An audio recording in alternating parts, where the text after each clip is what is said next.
मैं हूं फाइज़ा गिलानी और इस वक्त मैं मौजूद हूं पटिक्का के मुकाम पर। आप देख सकते हैं कि यहाँ पे बहुत ही खूबसूरत माहौल है और बहुत सारे जो सियाह हैं दूर दराज के इलाकों से यहाँ पे आए हैं। हमारे साथ अभी एक टूरिस्ट मौजूद हैं, हम इनसे बात करते हैं कि इनको कश्मीर आकर कैसा लगा।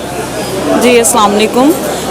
हमारा पूरा डेलीगेशन जो है वो यहाँ पे आया है, 2 दिन से हम यहाँ पे हैं।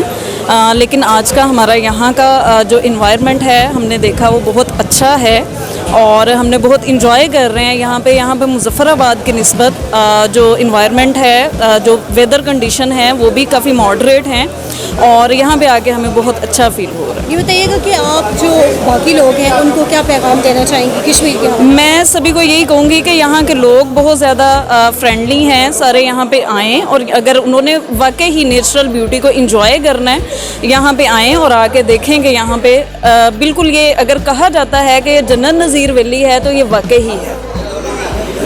जी, जैसा कि आपने सुना, इनका कहना है कि बाकी लोग भी यहाँ पे आएँ और अगर उन्होंने कुदरती खूबसूरती को देखना है तो वो कश्मीर आकर देखें, ये वाकई में जन्नत नज़ीर है।